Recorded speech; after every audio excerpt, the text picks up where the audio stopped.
Hello. ये video मैं उन स्टूडेंट्स के लिए बना रहा हूँ जो आने वाले टाइम में डॉक्टर बनने वाले हैं और साथ ही साथ अभी आप लोगों ने 12th का एग्जाम दिया है और नीट का एग्जाम भी आपने दिया होगा। बहुत अच्छा स्कोर आया है आपका और अगर स्कोर अच्छा आया है तो आप एमबीबीएस के लिए भी जा सकते हैं और वेटनरी के लिए भी जा सकते हैं। दो ऑप्शंस अवेलेबल है आपके पास में। अब देखिए इसके अंदर जो डॉग लवर्स हैं या फिर अपन बोल सकते हैं जो एनिमल लवर्स हैं, इसमें सारे एनिमल्स कवर होते हैं, वो लोग इस वेटनरी वाले ऑप्शन को चूज कर सकते हैं। बहुत अच्छा ऑप्शन है, इसमें बहुत अच्छी अच्छी कैरियर अपॉर्चुनिटीज मिलेगी, बहुत अच्छा पैकेज मिलेगा और फ्यूचर ग्रोथ बहुत अच्छा है इसके अंदर। अभी अपन लोग डिस्कस करने वाले हैं veterinary, what is veterinary doctor, veterinary doctor क्या करता है, कैरियर अपॉर्चुनिटीज क्या क्या मिलेंगी इसमें, सैलरी क्या मिलेगा इसके अंदर, इंडिया में क्या सैलरी है और अब्रॉड में क्या सैलरी मिलेगा आपको, गवर्नमेंट कॉलेजेस क्या चार्ज करते हैं फीस, प्राइवेट कॉलेज क्या चार्ज करते हैं, पूरा डिटेल में डिस्कस करेंगे। कहां एडमिशन लेना चाहिए, कितनी फीस पे लेना चाहिए, स्कॉलरशिप कितना मिलेगा, कम से कम बजट में कौन सा कॉलेज मिलेगा, इसको अपन बिल्कुल डिटेल में डिस्कस करने वाले हैं। चलो शुरू करते हैं। अब देखिए एक वेटनरी डॉक्टर करता है क्या, what the veterinary doctor will do. तो वेटनरी डॉक्टर बहुत सारे काम करता है, डायग्नोस्टिक का काम है, उसका ट्रीटमेंट का काम है, सर्जरी का काम है, प्रिवेंशन क्योर का काम है, इमरजेंसी केयर के लिए आपका जो एनिमल वेलफेयर हो गया, क्लाइंट एजुकेशन हो गया, ये सारे काम को करता है। जैसे अगर अपन डायग्नोस्टिक की बात करें तो एनिमल्स का एग्जामिनेशन करना है, उसका एक्सरे करना है, ब्लड टेस्ट करना है, उसमें वो काम करेगा। अगर मैं ट्रीटमेंट की बात करता हूँ तो यहाँ पे वो मेडिसिन वगैरह जो देगा वो देगा आपको, प्रोवाइड वैक्सीनेशन, वो बहुत इंपॉर्टेंट है क्योंकि वैक्सीनेशन वगैरह अपन देखते हैं डॉग्स वगैरह को रेगुलर बेसिस पे अपने को देना पड़ता है। सर्जरीज हो गई, जैसे रूटीन सर्जरीज, कॉम्प्लेक्स सर्जरीज, ये सारे काम वो करेगा। उसके अंदर प्रिवेंटिंग क्योर, वैक्सीनेशन वगैरह हो गया।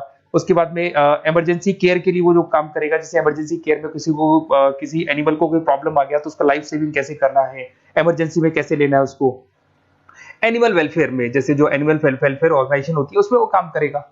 उसके बाद में क्लाइंट एजुकेशन हो गया, जो भी आपके क्लाइंट्स होंगे जो डॉग रखते हैं, जो भी पेट रखते हैं, उनको क्या खिलाना है, उनको कैसे रखना है, उसके ऊपर डिस्कशन करेगा सारा का सारा। अब देखिए मेन चीज इसमें आती है कैरियर अपॉर्चुनिटीज। क्या कैरियर अपॉर्चुनिटीज होगी, आप डॉक्टर बन जाएंगे तो डॉक्टर बनने के बाद में आपकी जॉब कहां लगेगी या फिर अपना खुद का प्राइवेट बिजनेस खोलेंगे, कैसे करेंगे आप। इसमें सबसे बढ़िया ऑप्शन है प्राइवेट क्लिनिक्स। ये लोग अपना खुद का प्राइवेट क्लिनिक खोलते हैं, small animal large animal mix दोनों के लिए खोल सकते हैं। तो प्राइवेट क्लिनिक के अंदर बहुत अच्छी अर्निंग है, अपन उसका जो सैलरी पार्ट है वो भी डिस्कस करेंगे नीचे। उसके बाद में आपका एनिमल हॉस्पिटल्स हो गए, प्राइवेट और गवर्नमेंट दोनों हॉस्पिटल हैं जहां पे जॉब लग सकती है। रिसर्च इंस्टीट्यूट्स हो गए जहां पे आपका जॉब लग सकता है, जैसे फार्मास्यूटिकल कंपनी हो गया, गवर्नमेंट एजेंसीज हो गया, यहाँ पे जॉब लग सकता है। उसके बाद में गवर्नमेंट एजेंसीज में public health agencies, department of agriculture, यहाँ आपका जॉब लग सकता है। कुछ लोग बोलते हैं जू हो गया, वाइल्ड लाइफ सेंचुरी हो गई, वहां आपका जॉब लग सकता है, जू एक्वेरियम यहाँ पे लग सकता है, वाइल्ड लाइफ सेंचुरीज में लग सकता है। उसके अलावा फूड प्रोडक्शन इंडस्ट्रीज हो गई, जैसे लाइफ स्टॉक प्रोडक्शन हो गया, जैसे कोई मुर्गियों का बिजनेस करता है या मुर्गियों का फार्म है, वहां पे जॉब लग सकता है आपका। एनिमल वेलफेयर एडवाइस के लिए जॉब लग सकता है आपका। कुछ नॉन प्रॉफिट ऑर्गेनाइजेशन होती है जो एनिमल्स के लिए खुली हुई है और उनका ऑब्जेक्टिव होता है कि कोई भी अगर एनिमल के साथ कोई प्रॉब्लम है तो वो लोग सॉल्व करते हैं उसको, उसका कोई चार्ज नहीं है, वहां आपका जॉब लग सकता है। उसके बाद में पेट और फूड न्यूट्रिशन, क्या खिलाना है, जैसे आपने सुना होगा डॉग्स को पेडिग्री देते हैं अपन, वैसे कौन सी चीज खिलानी चाहिए, क्या नहीं खिलाना चाहिए, उसकी जो जितनी मेडिसिन बनेगी या जितने फूड बनेंगे वहां जॉब लग सकता है आपका। उसके अलावा आपका स्कूल्स एंड कॉलेजेस में आपका जॉब लग सकता है एज अ फैकल्टी। पढ़ने के बाद में अगर आपका इंटरेस्ट है फैकल्टी बनने का तो वहां आपका जॉब लग सकता है। कंसल्टेंसी फर्म्स हो गया, animal health consultancy, food safety consultancy, यहाँ आपका जॉब लग सकता है। देखो ये सारे ऑप्शंस है। उसके अलावा सैलरी पैकेज देखो, अभी मैं जो सैलरी पैकेज की बात कर रहा हूँ इंडिया की बात कर रहा हूँ, अपना जो होम कंट्री इंडिया इसकी बात कर रहा हूँ। फिर अपन सैलरी पैकेज की बात करेंगे, वो अब्रॉड की बात करेंगे। तो सब में अगर आप देखें तो ऑन एन एवरेज ये मान के चले कि आपका 5 लाख से 10 लाख तक का एवरेज जा रहा है पैकेज। अगर प्राइवेट क्लिनिक भी आप खोलते हैं, गवर्नमेंट सर्विस भी करते हैं ना, तो आप ये मान के चले कि आपका पैकेज 5 से 10 के बीच में जाएगा। उसके बाद रिसर्च इंस्टीट्यूट में भी यही मिलेगा आपको, जूस वगैरह के अंदर आपका यही 5 से 10 लाख के बीच में मिलेगा। फूड प्रोडक्शन इंडस्ट्रीज है, नॉन प्रॉफिट ऑर्गेनाइजेशन है, तो ऑन एन एवरेज ये मान के चलो 5 लाख टू 10 लाख। तो एज अ फ्रेशर आपको एक्सपीरियंस हो जाएगा तो पैकेज बढ़ जाएगा, कंसल्टेंसी फर्म से यहाँ लग सकते हैं। बट अगर आप अब्रॉड का प्लान कर रहे हो ना, तो अब्रॉड के अंदर तो ये मान के चलो कि आपका जो सैलरी है उसके अंदर बहुत जबरदस्त मल्टीपल इंक्रीमेंट होने वाले हैं। अगर आप अब्रॉड का प्लान कर रहे हैं, अगर यूएस में अगर आपका जॉब लगता है तो ये मान के चले ऑन एन एवरेज $1 लाख है एनुअली। तो अगर $1 लाख का मतलब मान के चले तो 83 या 80 रुपीज राउंड फिगर में मानोगे तो भी 80 लाख रुपए आपको मिले। तो इसके अंदर एक बहुत अच्छा ऑप्शन है कि आप एज अ डॉक्टर बन के अब्रॉड भी जा सकते हैं। कुछ लोग हैं जो नहीं जाना चाहते बट कुछ जाना चाहते हैं तो वो जा सकते हैं, इसमें अब्रॉड भी जा सकते हैं।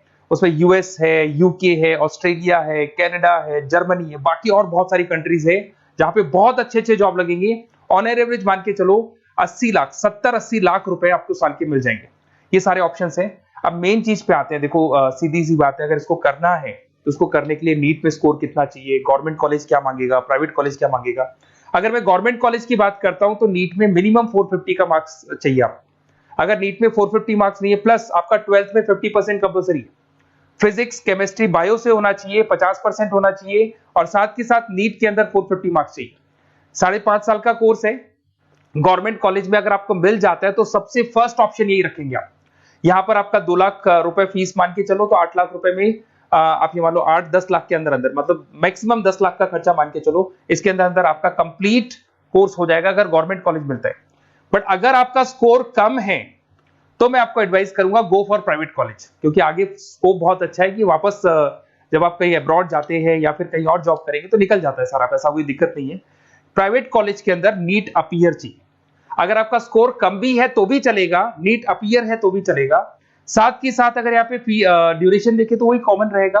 बट प्राइवेट कॉलेज में फीस बहुत हाई है। देखो आप 5.5 से लेके 7 लाख पर एनम मान के चलो तो पूरी फीस मान लो कम से कम 30-35 लाख के आसपास फीस बैठती है आपकी। अब इसमें हॉस्टल भी इंक्लूड नहीं है, हॉस्टल का अलग से चार्जेस लगने वाला है आपका। अब मैं जो आपको बताने वाला हूं उसको ध्यान से सुनना।